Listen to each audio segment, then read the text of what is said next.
Alright, so I seen this one interesting quote the other day from Jamal Murray, and this was about him not making the All-Star team, and he basically stated he's an All-Star when it matters, and that for him is the playoffs. And it kind of got me thinking, because there are some stars who end up not playing well in the playoffs, whose play has dropped off, but now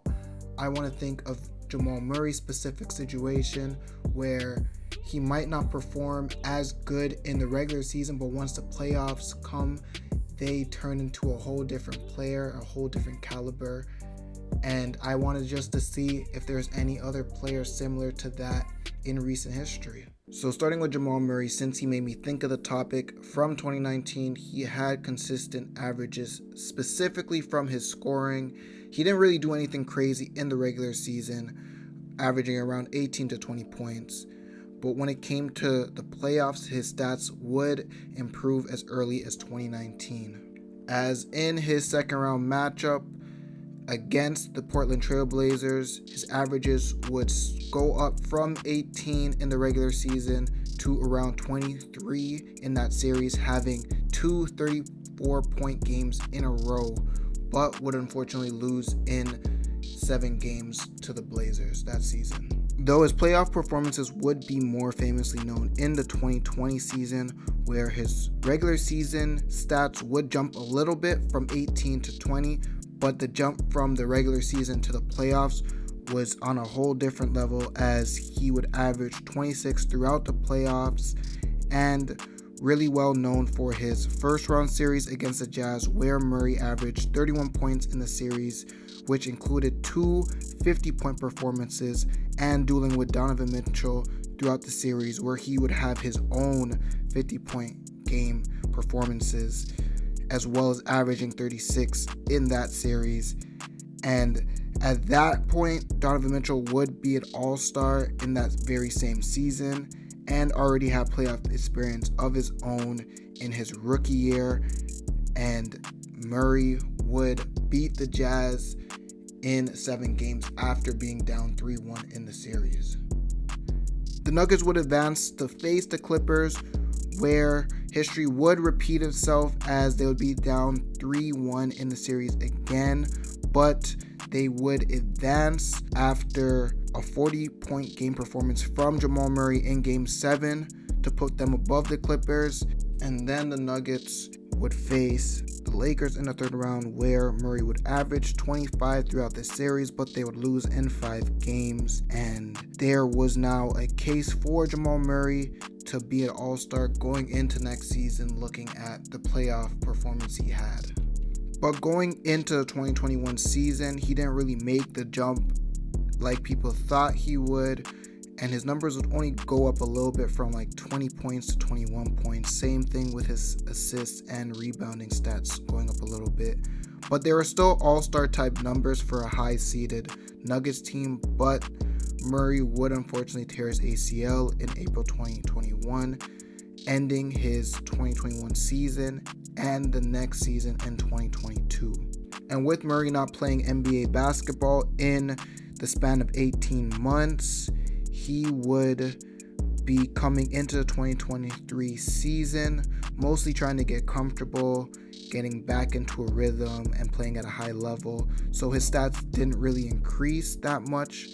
but I would say he found the rhythm he needed at the right time near the end of the season, going into the playoffs, where the Nuggets would be a high-seeded team again. And that's exactly what happened, as Jamal Murray's regular season stats of 20 points, 4 rebounds, and 6 assists would increase to 26 points, nearly 6 rebounds, and 7 assists per game in the playoffs. And he would average 27 points against Minnesota in the first round, in the conference finals averaging 32 against the Lakers, sweeping them, and going into the finals where he would average a double-double with 21 points and 10 assists per game in the finals against the Miami Heat, where Denver would win their first ever NBA championship. So yes, for the most part, Jamal Murray has been a playoff performer, and honestly have been playing better as a playoff player compared to his regular season averages, but I think it's due to just having Jokic as their main option on the team. It kind of makes Murray play within the offense, not really going for his own or a lot of ISOs and self-creation. And the team has the same mindset of Jokic getting easier buckets for the team through just cutting, as well as him being an option, getting them open, as well as even a lot of their action starting through a Murray and Jokic pick and roll. And it's worked fine for them. They have been top seeded for a number of years, so I think that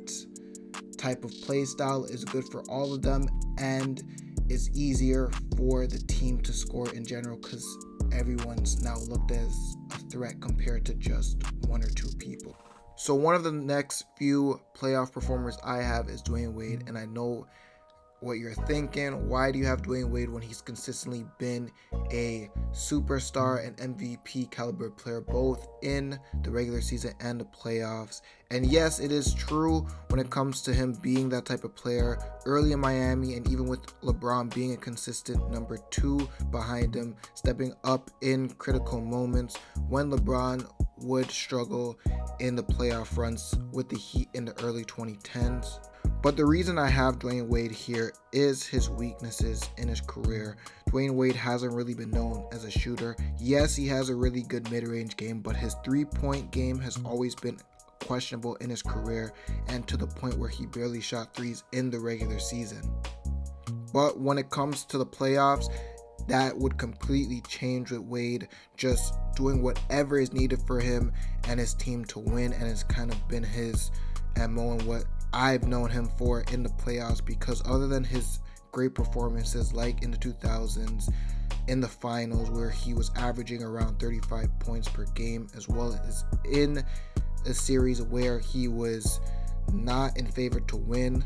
like in 2010 against Boston, him averaging around 35 points, and even the Miami Heat winning a game due to Dwyane Wade going off for 40.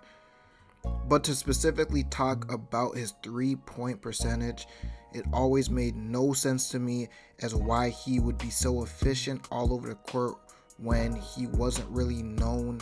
for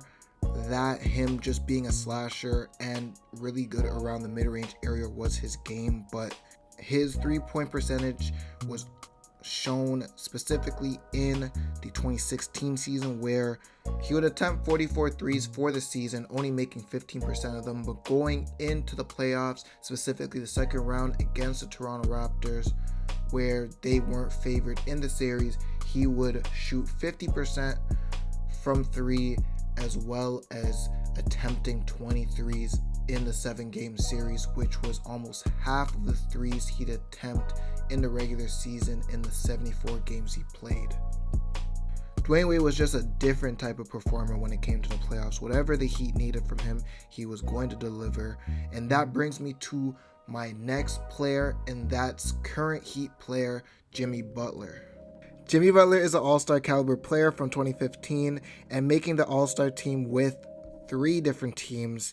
and stayed at that all-star level in the playoffs for most of his career. But specifically, I want to talk about his time with the Miami Heat, where he would lead them to the NBA Finals in his first season with the team in 2020. And he would put up a great series against the eventual champion Los Angeles Lakers, where Butler would average 26 points, 8 rebounds, and nearly 10 assists, almost averaging a triple-double in that series. And this was a time where Jimmy Butler really needed to carry the team due to their second leading scorer in Goran Dragic missing most of the series due to injury, as well as Bam Adebayo that missed 2 games as well.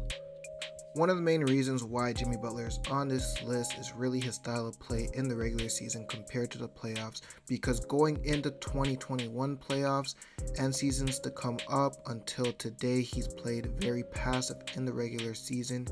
using himself as a decoy in most cases and helping shooters get open, whether it was Duncan Robinson or before Max Strus, as well as even using Tyler Hero as a scorer in moments for the Heat in the regular season. Personally, sometimes it'll frustrate me to watch as they would lose some games just based off of Jimmy Butler's lack of aggression to score. But in the regular season, the Miami Heat would hold their own, and though they struggled in the 2021 season, they'd bounce back in the 2022 season, getting the first seed in the Eastern Conference, and with Jimmy Butler's play going up from 21 points and 5 rebounds in the 2022 regular season to averaging 27 points and 7 rebounds in the playoffs. This really showed Jimmy could step up when he was needed. But in the regular season, the Heat would fall again, going from the first seed to the 7th seed and even losing their first play-in game against the Atlanta Hawks and nearly losing their second play-in game against the Bulls. So barely going into the playoffs, they really weren't even thought as being a true playoff contender going up against the Bucks. But Jimmy Butler would turn into a superstar in the 2023 playoffs, where in the first series against the number 1 seeded Bucks, he would average 37 points per game in that series, which included a 35-point double-double with 11 assists in a game, as well as a 56-point performance in Game 4. And in an elimination game, he would score 42, which included a game-tying shot to bring the game into overtime. They would later go on to win that game and the series, and this was huge for an 8-seeded team to beat a number 1 seeded team in that type of fashion, especially since it was a very well defensive run team in the Milwaukee Bucks. He still stepped up for the most part as a number 1 option, averaging 24 points in both series against the Knicks and the Celtics to advance to the finals, where he would face the eventual champion Denver Nuggets. And in general, Jimmy Butler has shown he could be a superstar in moments when it comes to the playoffs, even though he didn't really show those tendencies in the regular season, at most playing to an all-star caliber level for the most part. My next playoff performer is a player who last played in 2022, and that's Rajon Rondo, who was known for being one of the best pass-first point guards in the early 2010s. And with Rondo being a pure point guard, really meant his offense was limited, and for the most part in the regular season, you weren't going to get too much scoring out of him, but mostly just a lot of playmaking and high IQ play. Once the playoffs turned around, Rondo would turn into a different beast, and his point averages would go up to a good amount of those seasons. For example, in 2009, the Celtics would go into the playoffs without one of their best players in Kevin Garnett due to a season-ending injury, but Rondo would step up from his averages in that season being 11 points per game to Rondo averaging in the first round against the Bulls almost a triple-double with 19 points, 11 assists, and 9 rebounds. And this would continue into the second round facing the Orlando Magic, where he would average 14 points and 10 rebounds with 8 assists in that series. Then in the 2010 season, where he would become an all-star for the first time, he only averaged around 13 points in the season, so it was nothing crazy. Like I said, he's a pure point guard, pass first, but those averages would jump to around 16 in the playoffs, which isn't the craziest jump, but in what he did for the Celtics in that 2010 season was amazing. All of his highlight plays against Cleveland and the Magic, as well as against Miami going into the finals, was just different compared to a lot of other point guards in the game. Some of his stat lines would include a 29-point performance with 18 rebounds and 13 assists against the Cavaliers, as well as in the finals against the Lakers. He would have a 19-point, 12 rebound, and 10 assist performance against the Lakers in Game 2. Also, some of his other feats during his runs in the playoffs would be still playing after dislocating his elbow in a game against the Heat years later, as well as being a part of a Bulls team in 2017, where he would go as an 8th seed with 2 other playoff performers in Jimmy Butler and Dwyane Wade, and winning the first 2 games in Boston, his old squad, to get a 2-0 series lead. But unfortunately, in that series, Rondo would be injured for the rest of the series, and the Bulls would lose the next 4 games, showing how important he was as a point guard, helping that team win those first 2 games against the first-seeded